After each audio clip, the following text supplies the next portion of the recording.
दर्शकों नमस्कार। इस समय में एचएम न्यूज़ की टीम शहीद चौक पे है। हमेशा ये वो शहीद चौक है जहाँ पे सराफा की दुकान है, किराना ओली है, राशन भी मिलता और कपड़ों की भी मार्केट है। ये सबसे बड़ा सराफा बाजार यानी शहीद चौक के नाम से जाना पहचाना जाता है।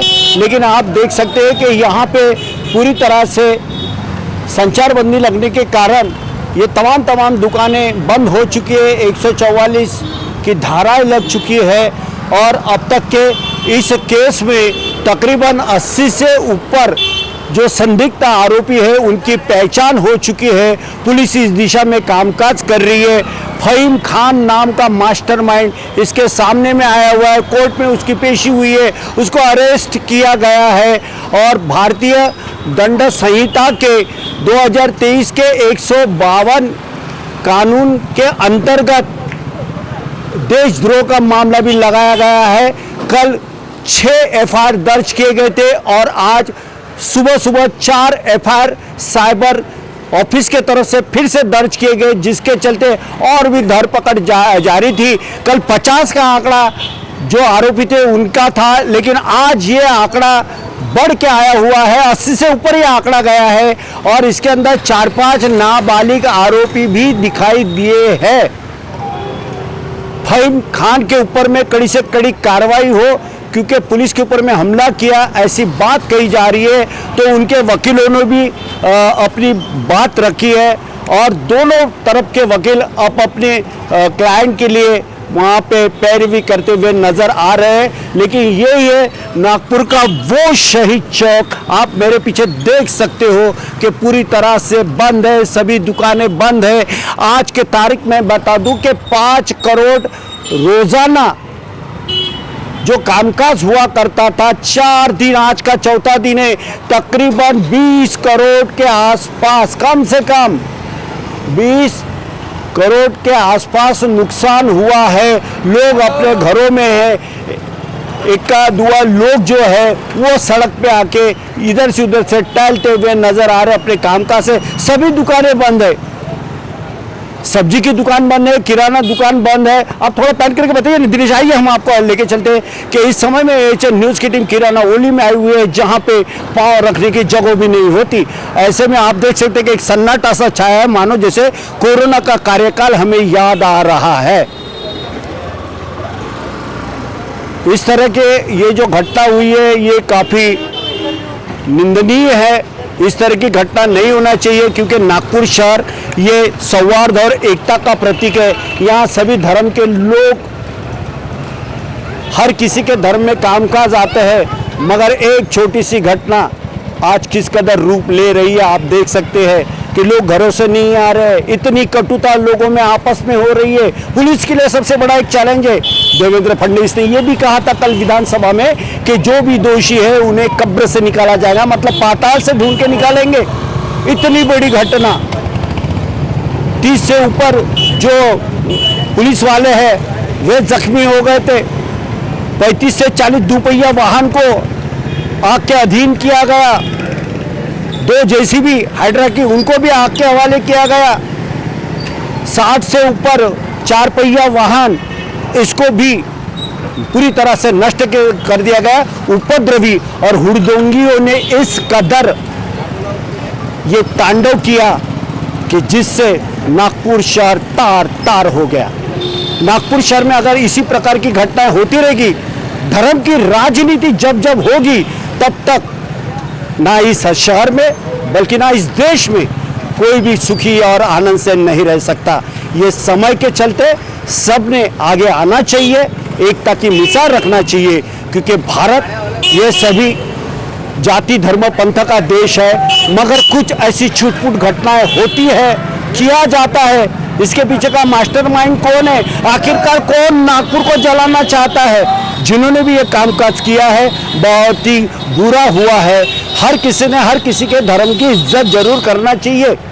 रामनवमी का दिन है तो वही मुस्लिम भाई वहाँ पे शरबत बांटते हैं। जब बाबा ताजुद्दीन जी रहमतुल्लाह अलैह जी का जब कार्यक्रम होता है तो हिंदू लोग वहाँ पे खाना खिलाते, लंगर लगाते हैं। इतनी अच्छी मिसाल इस नागपुर शहर में शायद ही कहीं देखने के लिए मिले।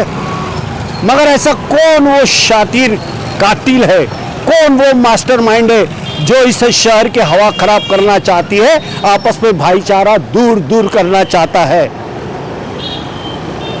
चाहे विश्व हिंदू परिषद हो, बजरंग दल हो, या फिर फहीम खान जैसे कोई और संस्था हो, या अन्य और कोई भी लोग हो जो ये गतिविधियां चला रहे, बाहर से आ रहे, शहर के लोगों के ऊपर हमला कर रहे, जिनका कोई कसूर नहीं है, ऐसे लोगों के वाहन घर में जलाए जा रहे हैं, ये कहाँ की उचित बात है। मैं आपको बता दूं फिर से एक बार कि कल 6 FIR दर्ज की गई थी और आज साइबर ने 4 FIR दर्ज कर लिया। 50-55 का जो आंकड़ा था आरोपियों से, अब वो 80 से ऊपर हो चुका है। भारतीय दंड संहिता 2023 के कलम 152 के तहत देशद्रोह का मुकदमा चलाया जा रहा है। दोषियों पे जरूर कार्रवाई होना चाहिए, चाहे वो कहीं का भी हो, क्योंकि देश, ये शहर अमन और शांति का है और शांति से ही क्रांति होगी, बल्कि युद्ध नहीं होगा। लेकिन कुछ ऐसे लोग खलल पैदा करना चाहते हैं, समय के चलते उन्होंने सीख लेना चाहिए और दर्शकों अफवाहों पे कोई भी ध्यान नहीं देना है। सोशल मीडिया पे तरह तरह की बातें आ रही है, उकसाने के कामकाज हो रहे हैं। राजनीति करने वाले अपने घर में एसी में शायद बैठे होंगे, लेकिन गोर गरीब आवाम, गोर गरीब जनता तिल तिल मर रही है। आज दुकान बंद है, किसी के ऑटो बंद है, किसी को कुछ सामान खरीदी करना है, शादी समारोह है, ना संदल वाला, ना घोड़े वाला, ना बैंड वाला, ना किराने वाला, ना कपड़े वाला, ना सोना चांदी जेवरात वाला, ये सब आज बेरोजगारी के कगार पे है। इसीलिए शहर में शांति बनाए रखे और इस तरह की कोई भी अफवाह पे ध्यान न दे और इस प्रकार की कोई वारदात ही नहीं हो, यह सबसे बड़ी बात है। इसलिए पुलिस प्रशासन हो, चाहे केंद्र सरकार हो, चाहे राज्य के मुख्यमंत्री देवेंद्र फडणवीस हो, उप मुख्यमंत्री एकनाथ शिंदे हो, उप मुख्यमंत्री अजित पवार हो, जिला प्रशासन हो, पुलिस प्रशासन हो और ये शहर के नागरिक, इन्होंने मिलकर काम करना, यही समय की मांग है। और आज शहीद चौक एक लचर अवस्था में दिखाई दे रही है, कोरोना जैसा फील हो रहा है। कोरोना में हमने रिपोर्टिंग किया था, इसी तरह का मंजर था और ये घटना ये मात्र नागपुर को कलंकित नहीं कर गई, बल्कि पूरे विश्व के पटल पे इसकी चर्चाएं हो रही है, पूरे भारतवर्ष इससे कलंकित हो रहा है। धर्म की राजनीति को दूर रखो। आज लोगों को रोजगार नहीं है, उनके तन पे कपड़े नहीं है ढंग के, कई बहू बेटियों की शादी नहीं हुई है, कई लोगों के रोजगार से वे लोग प्रभावित है। ये इतने बड़े व्यापारी जो हमारे पीछे में दिखा रहे हैं, ये हाथ पे हाथ धरे बैठे हैं। सोने का शादी का समारोह का ऑर्डर देना था, नहीं दे पा रहे। कोई ऑटो चला रहा है, कोई अपना कोई किराना दुकान में कामकाज कर रहा है, सब प्रभावित हो चुके हैं, पूरा बंद। मुट्ठी भर कुछ लोग आएंगे और इस तरह की हरकतें करके पूरे शहर को वो अपना अड़ियल रवैया दिखाना चाहते हैं।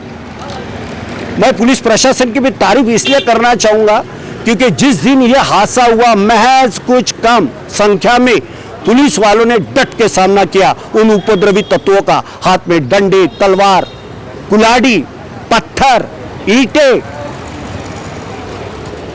कुछ पेट्रोल की शीशियां भी मिली। इतना बड़ा तांडव करने और इस शहर को जलाने का मकसद क्या है उन लोगों का, इसके तय तक सभी ने जाने की जरूरत है और जल्द से जल्द आरोपियों पर, चाहे कोई भी आरोपी हो, किसी भी धर्म मजहब का कोई भी आरोपी क्यों ना हो, उसे